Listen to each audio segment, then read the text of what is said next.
इतना अगर आप 20 साल इन्वेस्ट कर लेते हो, 15 साल इन्वेस्ट कर लेते हो, तो वो कॉर्पस भी क्रिएट हो जाता है। एक म्यूचुअल फंड इन्वेस्टमेंट होता है, उसमें आप कभी भी डाल सकते हो और कभी भी निकाल सकते हो। एफडी में इन्वेस्ट करने के लिए भी पता है आपको रूल्स होते हैं। एफडी में जो रिटर्न मिलता है वो इन्फ्लेशन भी बीट नहीं करता। कितना रिटर्न मिलता है? 3 या 4%। बट अगर आप यही पैसे को इन्वेस्ट करते हो ना सही जगह पर with the all the principles followed, तो आप एटलीस्ट या घर लेना है, गाड़ी लेनी है, तो हमारा ना सबकॉन्शियस में ट्रेन हो जाता है कि हमें कोई फालतू खर्चा करने जाते हैं तो रुक जाते हैं कि नहीं मुझे वो चीज लेनी है इसलिए मुझे सेव करके रखना है। हाँ। तो जितना आप अपने गोल्स को लिख के रखते हो कैलकुलेटिव मोड में।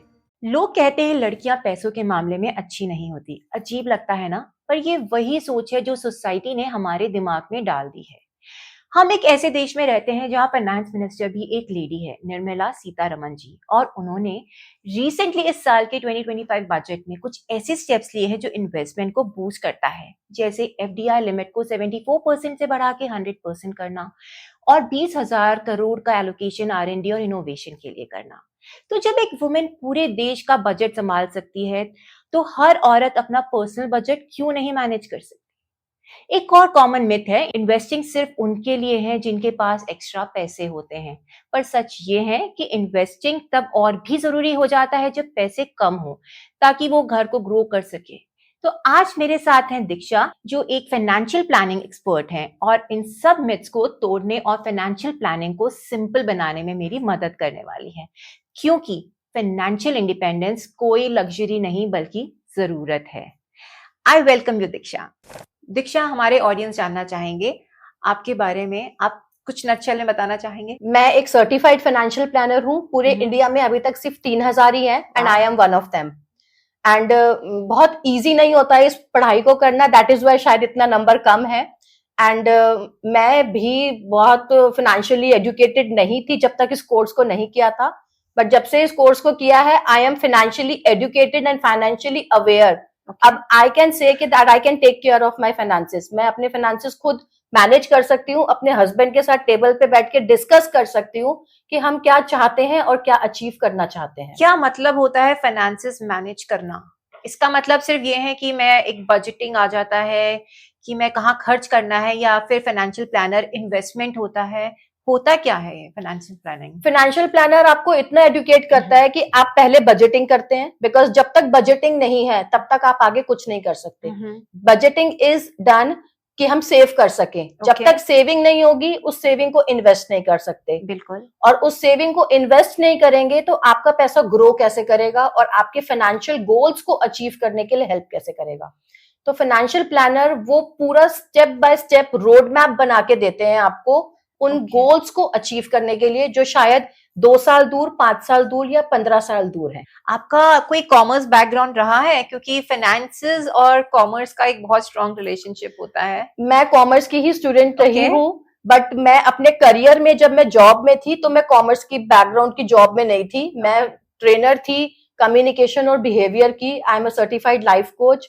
तो मैं चाहती हूँ, मेरे को ना जब ये पढ़ाई करी तो एक्चुअली में पता चला कि ये हमारा बिहेवियर ही होता है जो हमें रोकता है या पुश करता है इन चीजों को समझने के लिए। लाइक हमारी सबकॉन्शियस में होता है कि हमें नहीं करना, फाइनेंसेस हमारा काम नहीं है। सो this is what I associate. मैं बिहेवियर से एसोसिएट करके आपको समझा पाऊंगी तो आप एक्चुअली रिलेट कर पाओगे कि this is something which I do intentionally और not. Because this is I think something related to condition mindset of a women, और या फिर एक कोई भी एक जनरल इंसान जो ये हम कहीं पे इसलिए नहीं जा पाते हैं या नहीं कर पाते कि हम ऑलरेडी बहुत कंडीशन है शायद। तो आप अपने प्लानिंग के थ्रू सबको पूरा गो थ्रू करते हो हर चीज, उनको कंडीशन से उनको हटा के उनको अनलर्न और फिर लर्निंग की टेक्निक्स बताते हैं। एग्जैक्टली, बिकॉज जब हम प्लान बनाते हैं ना तो आपसे पूरा डिटेल लेते हैं, कितना पैसा आप कमाते हैं, कहाँ खर्चा करते हैं, अच्छा, एंड आप कितना रिस्क ले सकते हैं। क्योंकि अगर आप रिस्क नहीं ले सकते तो मैं आपकी इन्वेस्टमेंट्स उन जगह नहीं करवा सकती जहां रिस्क ज्यादा होता है। दो वहां रिटर्न भी ज्यादा होता है बट मैं नहीं करवा सकती वहां। सो आपका पूरा रिस्क असेसमेंट होता है एक क्वेश्चनेयर से, 1-to-1 डिस्कशंस और क्वेश्चनेयर से, तभी इन्वेस्टमेंट प्लान बनता है। अगर आप रिस्क ले ही नहीं सकते, लाइक आपके फोन में 10% बैटरी रह गई और आप पैनिक हो जाते हो, तो मैं आपके पैसों को शेयर ट्रेडिंग में नहीं लगा सकती। हाँ, नहीं तो आपको तो हार्ट अटैक आ जाएगा। Exactly. So this is what I do. मेरा बिहेवियर का अगर बैकग्राउंड है, एक्सपर्टीज है, तो मैं उसको रिलेट करके आपका रिस्क एनालिसिस करके आपके इन्वेस्टमेंट प्लान बनाती हूँ। What made you do this thing? What made me do this thing is, मैं शायद जब से ग्रेजुएट हुई हूँ तब से कमा रही थी, और 15-16 सालों तक कमाया, सेविंग भी हुई, इन्वेस्टमेंट भी होती थी, क्योंकि मेरे हस्बैंड भी इसी फील्ड में है, तो वो कहते थे साइन कर दो, साइन कर दिया, बट कभी ये नहीं पूछा था कि क्यों करना साइन, या कहाँ कर रहे हो आप इन्वेस्ट, या क्या करोगे इस पैसे का। तो I also wanted to understand कि एक तो फाइनेंसेस क्या है। फिर जब बात हुई कि घर लेते हैं, तो घर लेने की बात हुई, मुझे लगा मैं तो ब्लैंक हूँ, मुझे पता ही नहीं है कि मेरे पास कितने पैसे हैं, मुझे कितने और जोड़ने हैं घर लेने के लिए, क्योंकि घर तो मुझे ही चाहिए। He was happy living in rented space, मुझे घर चाहिए, तो मुझे पता ही नहीं था कि क्यों और कितने फाइनेंसेस की जरूरत है या कैसे मैनेज होता है।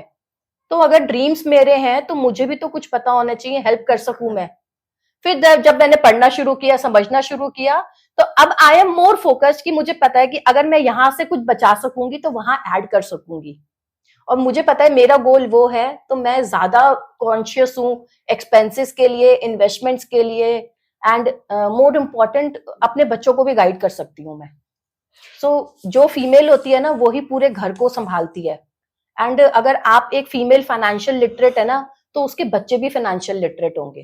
Because kids are more followers, kids आपको फॉलो ज्यादा करते हैं, they are not good listeners. वो आप उनको कितना भी ज्ञान दे दो वो नहीं शायद सुनेंगे, लेकिन वो आपको फॉलो जरूर करेंगे जो वो देखेंगे। तो it's really important to do that. But investment कितना कॉम्प्लेक्स होता है? Is it like too much of hassle, बहुत सारे नंबर्स, और बहुत रिस्की होता है? कुछ रिस्की नहीं होता, it only require plus minus multiplication and division, और ये 5th क्लास तक के बच्चों को सबको आता है। इससे ज्यादा कुछ नहीं चाहिए आपको इन्वेस्टमेंट में। बस वो एक ना इन्वेस्टमेंट का हवा बना रखा है कि इन्वेस्टमेंट बहुत मुश्किल होता है, फाइनेंसेस मैनेज करना बहुत मुश्किल होता है। कुछ नहीं होता, it is just these 4 requirements, plus minus negative divide और मल्टीप्लीकेशन आ गया ना, पूरा काम हो जाता है फाइनेंसेस हैंडल करने के लिए। That's amazing. यस, क्योंकि हम लोग तो इसीलिए नहीं करते हैं जनरली, जितना मैं सुनती हूँ अपने वुमेन एंटरप्रेन्योर से या फिर वुमेन से, कि यार हमारे बस की बात नहीं है। सेकेंडली, इन्वेस्टमेंट करने के लिए भाई पैसा होना चाहिए हाथ में। अगर मेरे पास पैसा नहीं होगा तो मैं इन्वेस्टमेंट कहाँ से करूंगी? क्योंकि इन्वेस्टमेंट करने के लिए सिर्फ पैसे वालों का काम है, इन्वेस्टमेंट सिर्फ पैसे वाले कर सकते हैं। ऐसा भी नहीं है, आप मंथली 500 रुपीज से भी इन्वेस्टमेंट शुरू कर सकते हो। और 500 रुपीज तो लाइक आप कॉफी पीने भी जा रहे हो तो 500 रुपीज की कॉफी भी नहीं आती अच्छी, है ना। आप मार्केट चले जाओ, 500 रुपए लेके 1 रुपया भी वापस नहीं लेके आओगे, कच्चा चले गए। तो वही अगर हम इन्वेस्ट कर सकते हैं तो बहुत जरूरी है। एंड हर फीमेल के पास पैसे होते हैं, बस वो डब्बों में रखे हुए होते हैं, गद्दे के नीचे होते हैं, कपड़ों के अंदर होते हैं। सो आई जस्ट वॉन्ट कि वो डोंट बाउंड दैट, उसको बांध के मत रखो, set them free and let it grow. वो ग्रो होगा तो ही आपके लिए फायदा होगा, नहीं तो नहीं होगा। एंड जब मोदी जी ने नोटबंदी की थी तो कितनी फीमेल्स के पैसे निकले थे। बिल्कुल, फीमेल से सबसे ज्यादा पैसे निकले थे। वो कहाँ से आए? उन्होंने कहीं ना कहीं तो मेरे ख्याल से बजटिंग और ये है ना उनके अंदर है, पर वो निकाल ही नहीं पाती है। हमारे खून में होता है। हाँ। हमारी मम्मी, नानी, दादी, हमने सबको देखा है, जब वो 10,000 में रहते थे तो भी बचाते थे 3 बच्चों के साथ। एग्जैक्टली। और अब घर भी बनाते थे। हाँ, और अब हम महीने का 1 लाख रुपए भी कमाते हैं ना, और 1 या 2 बच्चे हैं, फिर भी हम कहते हैं हम नहीं बचा पा रहे, क्योंकि बजटिंग का जो एक बेस होता है, रूल्स होते हैं कुछ, वो हमें पता ही नहीं है। क्योंकि स्कूल में हमें सब सिखाया गया, रोटी बनाना सिखाई गई, हमें घर पे भी बोला गया रोटी बनाओ, ये चलो, ये करो, वो करो, बट बजटिंग नहीं सिखाई गई हमें इतने इंटेंस फॉर्मूले से, जो बहुत जरूरी है अब, क्योंकि इन्फ्लेशन, एक्सपेंसेस, गोल्स इतने हैं कि हमें बजटिंग की बहुत जरूरत है। शायद लोगों को ये सीखना होगा कि पैसा, अगर आप इन्वेस्ट नहीं करोगे तो पैसा की value over the period of time खत्म हो जाएगी। तो मतलब आप ज्यादा नुकसान में हो। अगर आपने इन्वेस्ट कर दिया तो वो पैसा आपके लिए कमा कर दे रहा है, एटलीस्ट वो अपनी वैल्यू मेंटेन रखेगा। एग्जैक्टली। वरना इन्फ्लेशन इतना चला जाएगा, उन पैसों की value over the period of time पड़े पड़े खत्म हो जाएगी। आप उसको रख के रखोगे अंदर तो फिर क्या होगा? लेट्स बैंक अकाउंट में रखते हैं हम, बैंक अकाउंट में कितना रिटर्न मिलता है? 3 या 4%। हाँ। बट अगर आप यही पैसे को इन्वेस्ट करते हो ना सही जगह पर, with the all the principles followed, तो आप एटलीस्ट 12-14% रिटर्न जनरेट कर सकते हो। वो 10% ज्यादा कितना मैनेज करेगा आपकी इन्फ्लेशन को, ये सोचो। इसके लिए सबसे ज्यादा इम्पोर्टेंट क्या है? एजुकेशन, अवेयरनेस, और is it that very expensive? हम कहाँ से ले सकते हैं? कोई किसी को इन्वेस्टमेंट अगर करना है तो कैसे शुरू करें? आप खुद भी कर सकते हैं, किसी प्लानर के पास जा सकते हैं, कंसल्टेंट के पास जा सकते हैं। इनिशियली मेरे ख्याल से वुमेन्स को या फिर यूथ्स को डेफिनेटली लगता होगा कि यार अभी इनिशियली अभी हमने इन्वेस्टमेंट किया नहीं है, किसी को हमने कंसल्ट किया तो हमें उसको पैसे और देने पड़ेंगे। ऐसा कुछ नहीं है, हम कोई चार्ज नहीं लेते कंसल्टेंट का। अगर आप मुझे कांटेक्ट करते हैं तो I do not charge for the consultation. आप मेरे साथ इन्वेस्टमेंट शुरू करिए, अपनी जर्नी शुरू करिए, अपने फाइनेंशियल गोल्स को पूरा करने के लिए हेल्प लीजिए, and we do not charge for that. कोई चार्ज नहीं होता, एंड मिनिमम आप 500 रुपीज से शुरू कर सकते हो, और मैक्सिमम तो कोई भी अमाउंट नहीं होती। एंड इट इज जस्ट कि आप कितना बजटिंग कर सकते हो, ये बहुत इंपॉर्टेंट है। हमें सबसे पहले सीखना होगा कि हमारे गोल्स क्या हैं, और गोल्स को हम लोग को पहले हमें एलोकेट करने पड़ेंगे। जब तक हम एक्सपेंसेस एलोकेट नहीं करेंगे हम बजटिंग नहीं कर पाएंगे। जब तक आपके पास गोल नहीं होंगे ना, तब तक आप कुछ नहीं कर पाएंगे। हम पैसे इकट्ठे करते हैं कई बार कि हमें गोल्ड लेना है, या फोन लेना है, या घर लेना है, गाड़ी लेनी है, तो हमारा ना सबकॉन्शियस में ट्रेन हो जाता है कि हमें कोई फालतू खर्चा करने जाते हैं तो रुक जाते हैं कि नहीं, मुझे वो चीज लेनी है, इसलिए मुझे सेव करके रखना है। हाँ। तो जितना आप अपने गोल्स को लिख के रखते हो कैलकुलेटिव मोड में, हम ना स्मार्ट गोल्स कहते हैं, जैसे बिल्कुल एक पर्टिकुलर नंबर होना चाहिए कि मुझे इतने पैसे चाहिए हैं सेव करके। आईफोन चाहिए तो 1 लाख रुपए कम से कम चाहिए, तो पता होता है कि 1 लाख करने के लिए करना पड़ेगा मैनेज। एग्जैक्टली। तो जितने आप गोल्स को नंबर में लिख के रखते हो, उतना ही आपको इजी रहता है अपनी एक्सपेंसेस को कंट्रोल करना, बजटिंग को फॉलो करना, एंड सेव करके इन्वेस्टमेंट में डालना। सब वेरी वेल सेड। हाँ, मतलब जब तक हम लोग लिख कर नहीं रखेंगे ना इतने शॉर्ट टर्म गोल्स को एक बिल्कुल ढंग से तरीके से, तब तक हम आगे बढ़ नहीं पाएंगे। बिल्कुल, फाइनेंशियल प्लानर यही करते हैं, आपके गोल्स को आपको लिख के देते हैं ताकि आपके पास रहे कि मुझे इन चीजों के लिए बचाना है और इन्वेस्ट करना है, तभी वो गोल अचीव होगा। एंड हम ये नहीं कहते कि आप अभी के गोल की बात कीजिए, we talk about your retirement as well.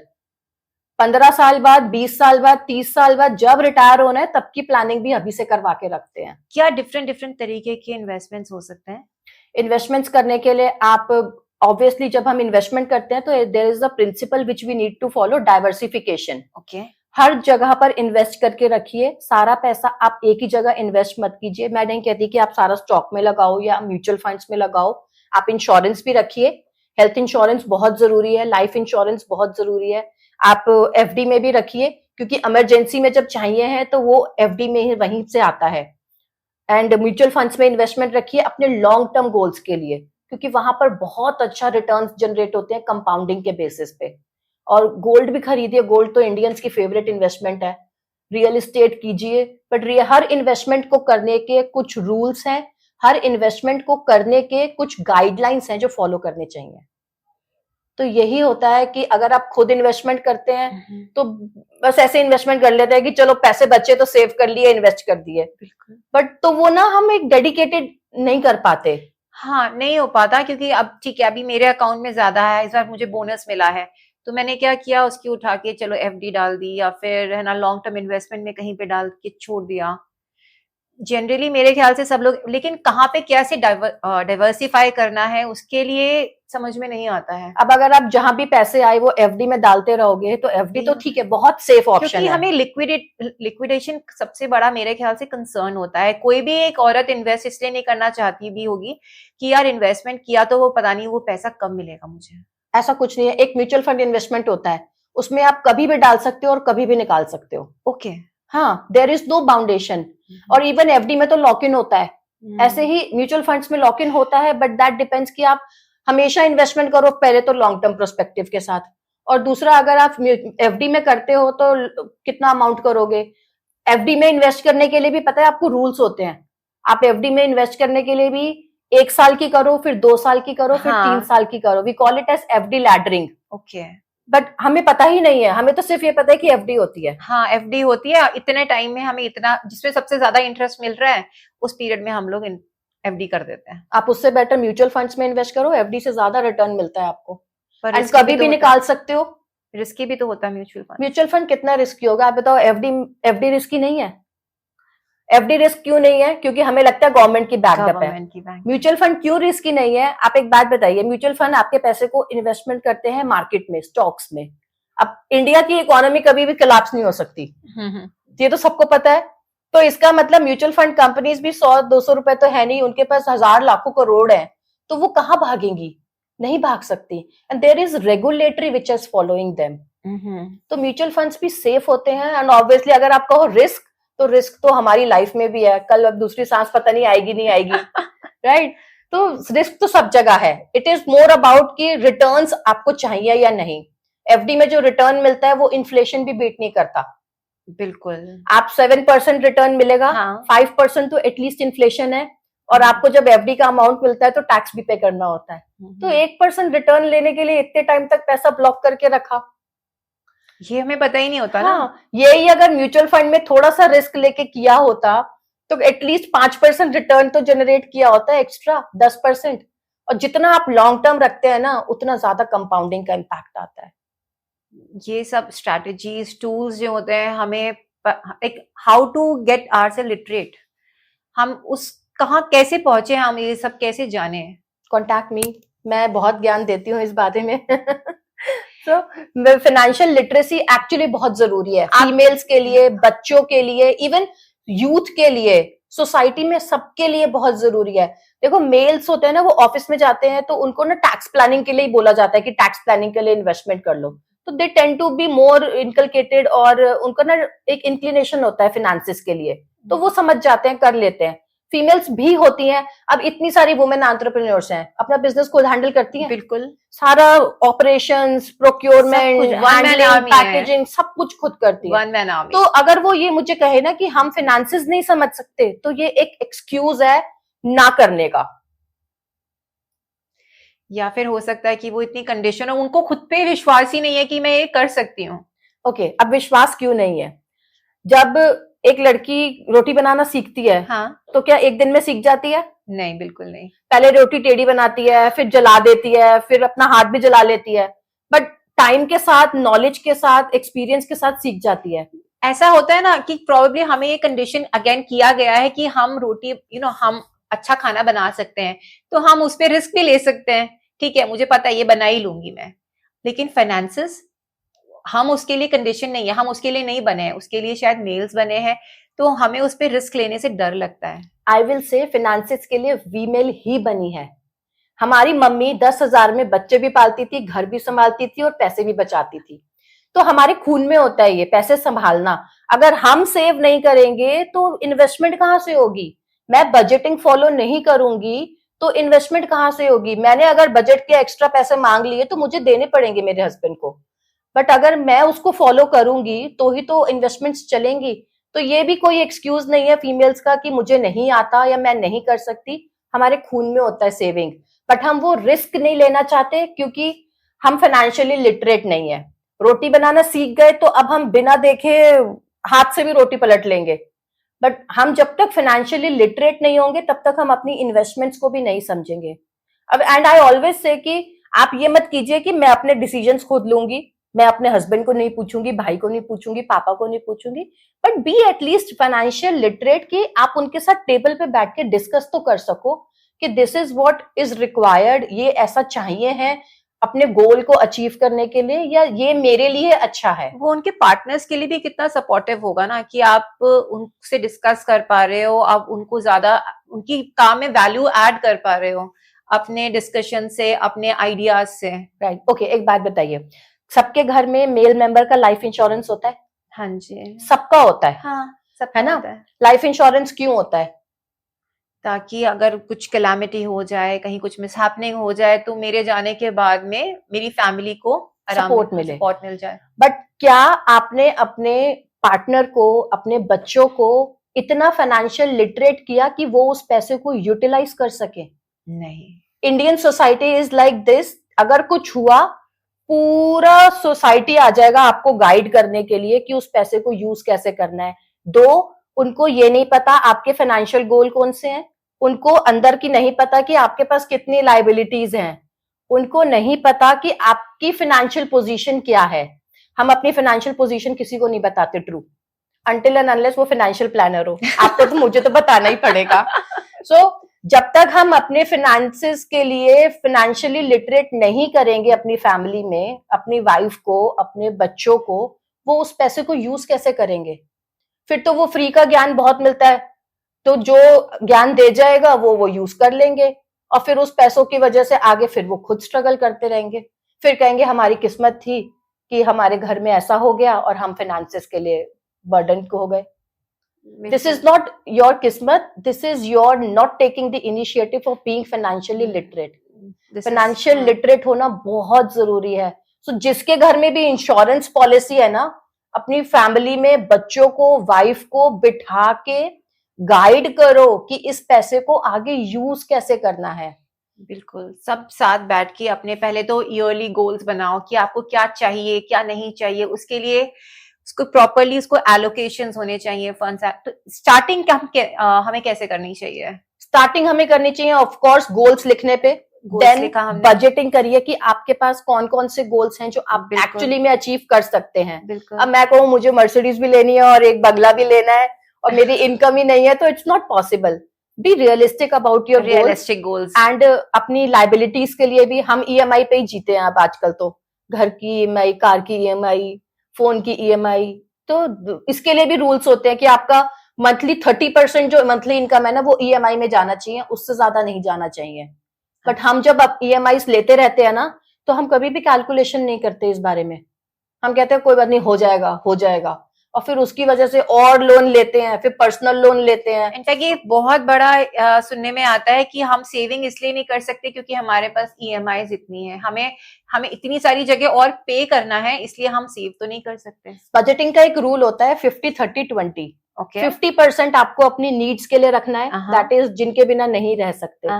30% आपको अपनी वांट्स के लिए रखना है, और उसी में आप अपनी ईएमआईज को भी मैनेज करिए, क्योंकि अगर ईएमआईज इतनी है तो हर हफ्ते बाहर मत जाइए, राइट? क्योंकि आपको ही नहीं तो लोन लेके पूरा करना पड़ेगा वो। And 20% religiously follow to save and invest. This is what investing is all about. जितना इस बजटिंग के रूल को फॉलो करते हैं उतना ही आगे आपकी लाइफ इजी रहती है। That's a good advice, 50-30-20. Yes, and ये सबको पता है बट हम एक्चुअली फॉलो नहीं करते। फिनेंसेस हम सबको मैनेज करने आते हैं, बट हम इंटेंशनली कहते हैं कि हमारे it's not our cup of tea. Females तो बहुत जरूरी कहती है, हम रिस्क नहीं लेना चाहते। रिस्क लेके गाड़ी चलाना भी तो सीखी क्योंकि नीड थी, नहीं रहना था हस्बैंड के ऊपर डिपेंडेंट कहीं जाने के लिए, कैब के चक्कर में नहीं पड़ना था, तो गाड़ी चलाना सीख ली ना। तो it's high time for females to understand this finances as well. अपनी फ्यूचर के लिए ही करिए, अपने फ्यूचर के लिए, अपने आने वाले बच्चों के लिए, अपने पार्टनर को सपोर्ट करने के लिए। मैं तो ये कहती हूँ मतलब एग्जैक्टली कि सपोर्ट योर पार्टनर। जब आपको भी पता होता है ना कि आपका पार्टनर क्यों इन्वेस्ट कर रहे हैं, आपके पार्टनर क्यों इतने एफर्ट्स कर रहे हैं। देखो वो पूरा दिन बाहर रहते हैं, काम करते हैं, आप भी करते हो, आपके अलग रोल्स हैं, उनके अलग रोल है, सबके रोल डिफाइंड है। तो अगर आप कंट्रीब्यूशन कर रहे हो फिनेंसेस में भी, अब मोस्टली वुमेन करती हैं, तो be a part of the discussion as well. I just say कि आप टेबल पे बैठ के सिर्फ डिस्कस करना तक पहुंच जाओ, आगे आपको अपने आप इंटरेस्ट आ जाएगा। क्योंकि जब एक बार आपका पोर्टफोलियो बनने लगता है ना इन्वेस्टमेंट्स का, और उसमें आपको दिखता है कि आपने इन्वेस्ट इतना किया था और इतने साल में वो डबल हो गया, आपको आदत पड़ जाती है उसकी, ये लत होती है। क्योंकि हमें दिखता है कि बिना कुछ किए पैसा डबल हो गया। This is what investing is. Compound interest 8th wonder of the world है। जब हम इन्वेस्ट करते हैं म्यूचुअल फंड्स में या किसी अच्छी इन्वेस्टमेंट व्हीकल में, तो कंपाउंड इंटरेस्ट के बेसिस पे ही आपकी इन्वेस्टमेंट्स ग्रो करती हैं। Okay, understand that miracle and see it wonder make wonders. How good is crypto in investing then?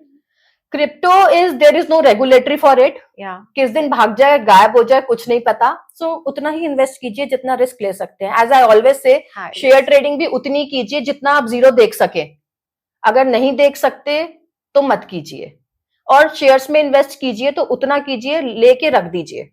Like my son wants to buy a car when he is 18, तो उसके लिए बोला कि हमने शेयर ले लेते हैं आपके, जो आपकी फेवरेट कार की है company, when you will turn 18 तब उस कार के शेयर्स को बेच के आप अपनी डाउन पेमेंट करके you do it, get your car. That's a good so this is also investment planning कि अभी हमने वो शेयर ले लिए तो 18 साल 10 साल बाद 8 साल बाद हमारे ऊपर एक बर्डन नहीं आएगा. अभी थोड़ा अभी ये लगा कि एक्सपेंस हुआ है तो हम हर बर्थडे पे उसके वो शेयर्स ले लेते हैं. That's a good way to teach your child also कि हमें कैसे और क्या क्या टिप्स हैं बच्चों को सिखाने के लिए, what you do to make your child understand. मैं क्या करती हूँ मेरे बेटे के लिए, अगर उसने मुझे बोला मुझे कुछ 4000 5000 की चीज चाहिए, सो व्हाट आई डू, मेरे घर में एक बुक है, आप मम्मा को हेल्प करो काम करने के लिए, मम्मा विल पे यू. मैं मॉनिटरी नहीं देती क्योंकि उसको वो पैसों का फील नहीं आना चाहिए. आई राइट इट, आज अच्छे मार्क्स आए तो इतने पैसे, आज अच्छा काम किया तो इतने पैसे, मम्मा की हेल्प करी तो इतने पैसे, स्कूल के घर आने के बाद अपना सामान जगह पे रखा, गुड बॉय बने तो इतने पैसे. So this is what I do to teach him कि हर चीज की वैल्यू होती है और पैसे कमाना आसान नहीं होता. पापा मम्मी बाहर जाते हैं, पूरा दिन रहते हैं, तो वो पैसे जो कमा के लाते हैं वो आसानी से नहीं आते. एंड बाय द टाइम आधे पैसे वो सेव करेगा, आधे मैं दूंगी. तो जब तक वो टाइम आता है ना सेव होने का, व्हेन यू आस्क हिम ना कि अब चले वो लेने, क्या नहीं मुझे नहीं चाहिए. This is delayed gratification, we call it as delayed gratification. बच्चे आधी चीजें इसीलिए मांगते हैं क्योंकि मेरे फ्रेंड के पास है, या मैंने ऑनलाइन देख लिया, ऑनलाइन देखा कि उसके लिए तो ये अच्छा है, मेरे लिए ये अच्छा है, मेरे दोस्त ने नया बैग लिया, मेरे दोस्त ने नया PR5 लिया, मेरे को नया बैग चाहिए. Then he realise with the time frame of 1 or 2 months weeks कि मेरे को जरूरत ही नहीं है इस चीज की. ये तो मेरा सॉल्व हो जाता है, पर्पस, खर्चा बच गया. ये बहुत ज्यादा जरूरी भी है बच्चों को पैसों की वैल्यू बताना, लाइफ की वैल्यू बताना. इनफैक्ट बाहर के देशों में आप इररिस्पेक्टिव ऑफ आपकी पोजीशन क्या है, वहां पे मैंडेटरी आपके बच्चों को बोलते हैं कि you have to go work in McDonald's, आप सब में काम कीजिए, आप मिनिमम सैलरी लो, भले आपके पापा मिलियनियर्स हैं बट डजंट मैटर, ताकि आपको वो वैल्यू पता चले, काम के एफर्ट्स पता चले. It's not like you are born with a silver spoon. जब तक हम पैसों की वैल्यू नहीं बताएंगे बच्चों को, उनको सिखाना, वही बजटिंग प्लानिंग हम उनको नहीं बताएंगे, ये इनकलकेट नहीं करेंगे, आगे आगे काम नहीं हो पाएगा. नहीं हो पाएगा. सी अब हम इंडिया में ये नहीं होता ना, इंडिया में नहीं है, बट इट इज हमें खुद इनिशिएटिव लेने. हम कितनी सारी चीजें वहां से फॉलो करते हैं. अब पेरेंट्स के साथ नहीं रहते हैं, न्यूक्लियर फैमिलीज में आ गए हैं, या अपने कपड़े या ट्रेंड्स ऐसे फॉलो करते हैं जो वहां के हैं. तो और भी बातें हैं सीखने के लिए, वो भी सीखे तो अच्छा है. सीखो बच्चों को कैसे फाइनेंशियली इंडिपेंडेंट करना है, बच्चों को बजटिंग सिखाओ. बिल्कुल. अब मेरा बेटे को मैं पॉकेट मनी देती हूँ, तो देयर इज सर्टेन रूल्स कि ये चीज के लिए आई विल नॉट पे. आपको पॉकेट मनी मिली है, manage it on your own. अब उसके जो पेन हर हफ्ते घूमते थे ना, अब वो हर हफ्ते नहीं घूमते. दिस इज व्हाट हम यही सिखाना चाहते हैं कि चीजों की वैल्यू करो. ओवर एक्सपेंसेस इसी से आते हैं. ये छोटे छोटे एक्सपेंसेस ही होते हैं जो हमें नहीं दिखते, बट बाद में यही एक्सपेंसेस बड़ा हो जाते हैं. और ये इन छोटे छोटों का अगर हम इन्वेस्ट कर दें एक प्रॉपर चीजों में, तो हमें कितना ज्यादा मल्टीफोल्ड होके मिलेगा. राइट. अब हम बहुत सारे तरीके हैं बच्चों को सिखाने के. तो मैं बच्चों की क्लासेस भी लेती हूँ ऑनलाइन, तो बहुत सारे तरीके हैं बच्चों को सिखाने के लिए. तो उन बच्चों को सिखाने के लिए आपको ज्यादा मेहनत भी नहीं करती, आप खेल खेल में सिखा देते हो बच्चों को. तो और क्या. और मेन को सिखाने के लिए, मेन को सिखाने के लिए वो तो पहले सीखे हुए बहुत होते हैं, बट यस ऑफ कोर्स जितना जल्दी स्टार्ट करें उतना अच्छा है. यूथ के लिए बहुत जरूरी है. जिस दिन से कमाना शुरू करें उस दिन से इन्वेस्टमेंट शुरू करें. बिकॉज पहले का टाइम और होता था कि 60 साल तक काम करेंगे. अब यूथ क्या कहते हैं, कब रिटायर होना है, 40 में रिटायर होना है. बिल्कुल. अंकुर वारिक को भी यही कहते हैं. हाँ कहते हैं वो अंकित, वो यही कहते हैं कि हम 40 में रिटायर करवा दूंगा. कैसे करवाओगे, जब तक इन्वेस्टमेंट नहीं करेंगे यूथ तब तक रिटायर कैसे होंगे. 40 के बाद 70 तक जीना है. खर्चे वही रहेंगे, इन्फ्लेशन वही रहेगी, गाड़ी भी वही चाहिए, फोन भी वही चाहिए, लाइफस्टाइल भी वही चाहिए. तो वो मैनेज कैसे होगा. इनफैक्ट वो तो हर साल बढ़ती चली जा रही है. सो इन्वेस्ट जिस दिन से कमाना शुरू करो उस दिन से इन्वेस्टमेंट करनी शुरू कर दो, जल्दी रिटायर हो जाओगे. एंड बजटिंग तो इज द क्रक्स. जितना बजटिंग को, अब मैं अपने बच्चों को ये क्यों सिखाती हूँ, ताकि अभी से उनको बजट करने की आदत हो जाए, ताकि जब वो खुद कमाए तो उनको उसकी उनके खून में हो जाए कि अब तो बजटिंग ही करनी है। शायद इंडियन पेरेंट्स के दिमाग में ये भी होता है कि यार हमने इतनी परेशानियां झेली हैं, एटलीस्ट हमारे बच्चे ना झेले। तो ठीक ठीक है, अगर मेरे को इस चीज को लेने का बहुत मन था, मैं नहीं ले पाई क्योंकि हमारी फैमिली कंडीशंस उतना सपोर्ट नहीं कर पाती थी उस वक्त, तो लेकिन आज हम अपने बच्चों को दे पाते हैं, तो मैं अपने बच्चों को दिला देती हूँ। क्यों नहीं दिलाना दिलाऊं? चाहिए, बिल्कुल दिलाना चाहिए। जब हम इतने कैपेबल है तो दिखाना हाँ, चाहिए। बट बच्चों को हर चीज के लिए हाँ भी नहीं कहनी चाहिए। बच्चों को फेलियर की आदत कैसे होगी लाइफ में? बच्चों को रिजेक्शंस की आदत कैसे होगी लाइफ में? नहीं तो वही बच्चे आगे जब लाइफ में अपने करियर में खुद जाते हैं तो रिजेक्शन नहीं कर पाते, तभी वो लाइफ काउंसलिंग के पास जाते हैं, कोचेस के पास जाते हैं, या हीलिंग्स के लिए जाते हैं। failures and rejections are more important, not equally important, I think, to start your life and to accept जो उतने आगे आने वाले तो हमारे जितना आप अपने challenges बच्चों आएंगे। को ना की आदत बचपन से डालते हो ना, उतना बच्चों के लिए लाइफ में यंग Easy लेटर रहता एज में इजी रहता वो है। एब्जॉर्ब कर पाते हैं कि यस, वो बाहर कहते हैं कि yes it is a hatred, हाँ, पार्ट ऑफ लाइफ। या आप अपने बच्चों की हर डिमांड को अभी पूरा कर दोगे तो लाइफ में अगर वो खुद अचीव नहीं कर पाए, यू नेवर नो कि आगे बच्चे क्या करेंगे। उनके लिए बहुत इजी भी हो जाता है ना। हाँ, तो आप कब तक हो साथ उनके? You are not going to stay with them forever. कभी तो उनको छोड़ोगे, जाओ जियो।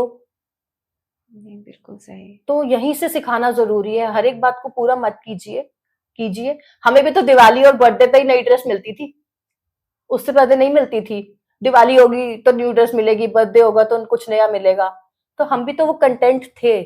वही कंटेंटमेंट बच्चों में लाने की भी जरूरत ना है। आजकल का ये जो यूथ है, इतना ज्यादा इन्फ्लुएंस है हमारे न्यू एज क्रिएटर्स से, इन्फ्लुएंसर से, इतनी रील स्क्रोलिंग, इतना ज्यादा कंटेंट और एजुकेशन है, जिसकी वजह से वो अपनी बजटिंग प्लानिंग सब भूलते जा रहे हैं। दूसरी, सब लोग कहते हैं कि रिटायरमेंट लेना है, अर्ली रिटायरमेंट करना है, अर्ली रिटायरमेंट करना है, पर कैसे करना है, इस बारे में क्या कहना चाहते हो? बहुत सारे इन्फ्लुएंसर्स हैं और बहुत अच्छा नॉलेज भी देते हैं, बट वो ये कहते हैं इतना इन्वेस्ट करो, इतना क्रिएट हो जाएगा। हाँ, बट दे वो ये बताना भूल जाते हैं कि वो इन्वेस्ट करने के लिए, सेविंग के लिए कैसे माइंडसेट चेंज करें। यूथ क्या करते हैं? कमाया उड़ाया, कमाया उड़ाया। जब तक उनका माइंडसेट चेंज नहीं होगा ना कि सेव करना जरूरी है, सेविंग कैसे करनी है, ये सीखना जरूरी है। मेरा प्रो टिप ये है कि हम ईएमआई लेते हैं ना, हाँ, ईएमआई को लाइबिलिटी समझते हैं, बिल्कुल। तो सेविंग को भी एक लाइबिलिटी समझो अभी, ताकि लेटर स्टेज में वो आपका एसेट प्रूफ हो। Oh wow, that's a amazing tip है ये, कि अगर अभी हम लोग उसको लायबिलिटी समझ के निकाल लेंगे, जैसे ईएमआई पे करते हैं, आगे जाके ये हमें पे करेगा। राइट, ईएमआई नहीं मिस करते ना इस डर नहीं, से कि क्या होगा, क्रेडिट स्कोर खराब हो जाएगा। तो वही लाइबिलिटी लो, ईएमआई, एसआईपी को, इन्वेस्टमेंट्स को, कि अभी उसको जितना फाउंडेशन में लेंगे वही आगे आपके लिए एसेट क्रिएट करेगा और वही आपको हेल्प करेगा। रिटायर अर्ली होने के लिए हम भी उस जनरेशन में है कि अपने पेरेंट्स के लिए एक्सपेक्टेशंस नहीं रखते कि हम उनसे मांगेंगे, बच्चों के आगे हाथ फैलाएंगे नहीं। सबसे पहले हमें जरूरत है रिटायरमेंट प्लानिंग की अभी भी, और यूथ के लिए तो बहुत जरूरी है क्योंकि सबको 40 साल में रिटायर होना है। या यस, हाँ, कितने हाँ, में रिटायर होना है? 40 में 40 में रिटायर रिटायर होना है। 40 में रिटायर होने के बाद आगे 30 साल तक खर्चे कैसे चलाओगे? रिटायर होने का मतलब है कि आप अपनी मर्जी पे काम करोगे, ये नहीं कि आप काम ही नहीं करोगे और घर पे बैठ के सिर्फ आराम करोगे। रिटायरमेंट का ये कॉन्सेप्ट बहुत ज्यादा लोगों के दिमाग में फीड है कि रिटायरमेंट का मतलब है ऐश। रिटायरमेंट का मतलब ये नहीं है ऐश। मैं कभी नहीं कहती कि मैं काम करना बंद करूंगी, बट यस, अभी जितना भागदौड़ कर रही हूँ, अपने टर्म्स पे काम करूंगी, मैं अपने टर्म्स पे काम करूंगी। मेरा मन करेगा तो काम करूंगी, नहीं करेगा तो नहीं करूंगी, जो मन करेगा वो करूंगी। एंड उसके लिए मेरे पास इतने पैसे होने चाहिए कि मैं अपनी टर्म्स पे अपनी मर्जी से जिंदगी जी सकूं। तो वो तो पैसे अभी क्रिएट करने पड़ेंगे, बाद में कहां से आएंगे? बाद में कोई बैंक रिटायरमेंट का लोन नहीं देता, पता है? एजुकेशन लोन मिलता है, कार लोन मिलता है, होम लोन मिलता है, पर्सनल लोन मिलता है। रिटायरमेंट का लोन कोई बैंक नहीं देता। फिर क्या करोगे? तो वो जो लोन की किस्त बाद में भरनी है ना, वो अभी भरो इन्वेस्टमेंट की ऑप्शन लेके, और वो लोन बाद में आपके काम आएगा जो अभी आप लोन समझ के लोगे। लोन समझ के उसको माइंडसेट में रखो, वही आगे आपके एसेट क्रिएट होगा। होम लोन क्यों लेते हैं हम? अभी लोन की किस्त भरेंगे, घर अपना हो जाएगा 25 सालों में। तो यही 25 साल एक रिटायरमेंट के लिए ले लो, रिटायरमेंट के लोन की किस्त भरनी है, घर अपना हुआ, रिटायरमेंट के लिए कॉर्पस भी जनरेट हो गया, तब रिटायरमेंट अच्छी होगी, तब अपनी मर्जी से काम कर पाएंगे। तो यूथ को ये बहुत जरूरी है, रिटायर होना है जल्दी तो अभी से इन्वेस्टमेंट शुरू करो। क्योंकि यूथ का तो है कि जैसी सैलरी हाइक हुई, एक्सपेंसेस हाइक हो गए। बिल्कुल, इवन यूथ के लिए नहीं, हमारे लिए भी है। हम क्या करते हैं, हमारे पास एक्सपेंसेस है, बच्चों की पढ़ाई है, बच्चों की शादी है, बच्चों के लिए घर बना दें, बच्चों के लिए ये कर दें। अपनी रिटायरमेंट के लिए तो हम सोचते ही नहीं है। बाकी ऐसे अभी मैंने कहा ना, सब चीज के लिए लोन है, रिटायरमेंट के लिए ही नहीं है। तो रिटायरमेंट को सबसे पहला गोल बनाओ, बाकी सब चीज के लिए लोन मिल जाएगा, रिटायरमेंट के लिए नहीं मिलता। दिस इज अमेजिंग टिप, मजे आ गए। एंड जिनको भी फॉलो करो, but change the mindset first. Saving करना सीखोगे तो ही उन फॉलोअर्स की रील्स को फॉलो कर पाओगे, इन्वेस्टमेंट शुरू करके कॉर्पस क्रिएट कर पाओगे।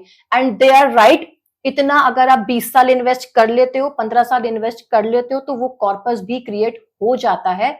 बट यस, वो बताते हैं हो जाएगा, पर कैसे होगा, ये हैंड होल्ड बहुत जरूरी है। यही एक बेसिक चीज है जो आपको लानी जरूरी है। बिल्कुल, स्पेशली यूथ है, विमेन है, एंड विमेन को भी दिमाग से निकालना होगा कि वो ये काम नहीं कर सकती है जब एक अपनी फाइनेंस मिनिस्टर, हम ऐसे देश में है जिसकी हमारी फाइनेंस मिनिस्टर एक लेडी है, वो इतना अच्छे से चला रहे हैं, तो क्यों आप अपना घर नहीं चला सकते हो? वुमेन सब कुछ कर सकती है, बिल्कुल। बस उनको वो अपनी जो कैपेबिलिटीज है ना, उन पे भरोसा करना जरूरी है। एक एंटरप्रेन्योर सब कुछ करती है, बट वो फाइनेंसेस संभालने के रिस्क से डरती है। क्यों? क्योंकि वो फाइनेंशियली लिटरेट नहीं है। क्योंकि क्वेश्चनेबल समझिए, है, हाँ। समझने की, अगर आपका बिजनेस है, आपने बिजनेस शुरू किया, तो आप उसके लिए भी क्वेश्चनेबल हो, तो उसके लिए तो नहीं डरे आप कि मैंने अपना बिजनेस तो शुरू कर दिया क्योंकि मुझे इंटरेस्ट था, मेरा पैशन था। वही पैशन और इंटरेस्ट फाइनेंसेस में भी लाओ एंड बी इंडिपेंडेंट, अपने डिसीजंस लेना सीखो। आई अगेन से कि आप ये नहीं कि अपने हस्बैंड से मत पूछो, पापा से मत पूछो, बट बी फाइनेंशियली इंडिपेंडेंट, कि आप उनके साथ टेबल पे बैठ के डिस्कस तो कर सको, और अगर वो नहीं है तो यूटिलाइजेशन तो कर सको, इफेक्टिव चीजों को मैनेज तो कर सको। Diksha, any 5 tips you want to give to our viewers? Sure. सबसे पहले फाइनेंशियली एडुकेट होना बहुत जरूरी है। जितना जल्दी एडुकेट होंगे, उतना ही जल्दी आपको इस मैजिक के बारे में पता चलेगा, और आप इस मैजिक में इन्वेस्ट करना, इन्वेस्टमेंट्स को बनाना सीखना शुरू करेंगे। जितनी जल्दी कमाना शुरू करते हैं, उतनी ही जल्दी ये आदत डालिए। रिटायर अर्ली होना है तो start investing now. Financial goals को बना के इन्वेस्टमेंट कीजिए, ताकि घर की ईएमआई का रहता है ना, घर नहीं चला जाएगा, तो उसी गोल को भी रखिए कि अगर इसके लिए इन्वेस्ट नहीं किया तो वो गोल भी पूरा नहीं होगा। एंड मोस्ट इंपॉर्टेंट, अपने बच्चों को भी सिखाइए, क्योंकि आप इतनी मेहनत से पैसे कमा रहे हैं, तो वो उसको वैल्यू करें, और आज उनको सिखाएंगे तो उनके फ्यूचर के लिए इतनी मेहनत नहीं करनी पड़ेगी उनको, वो भी रिटायर हो जाएंगे जल्दी। बहुत सारी टिप्स, मजे आ गए। एंड सबसे जो मेरे टेक अवेज हैं, इनमें से सबसे ज्यादा टॉप की माइंडसेट शिफ्ट बहुत ज्यादा जरूरी है। जैसे ही हमारा वो माइंडसेट शिफ्ट है, हम इस जोन से इस जोन में कब आ जाते हैं पता ही नहीं चलता। हमें अपने गोल्स लिख के रखने चाहिए, बजटिंग करके रखनी चाहिए, प्लानिंग अच्छे से होनी चाहिए, और फिर देखो शायद जितने भी सपने आपने देखे हैं, सोचे हैं, वो बहुत जल्दी पूरे हो जाएंगे। एग्जैक्टली। मजे आ गए दीक्षा। एंड गाइज, आपको भी अगर फाइनेंशियल प्लानिंग की जरूरत, मेरे ख्याल से सभी को होनी चाहिए, बीइंग इट बच्चा, यूथ, विमेन, मेन और एल्डरली पीपल। आप मैं दीक्षा का नंबर नीचे डाल रही हूँ कॉन्टैक्ट डिटेल्स में, आप प्लीज इनसे कॉन्टैक्ट कीजिए। कोई भी फाइनेंशियल टिप है आपको चाहिए तो आप कमेंट्स में क्वेश्चन करके भी पूछ सकते हैं। टिल देन, स्टे ट्यून, अनु टॉक्स।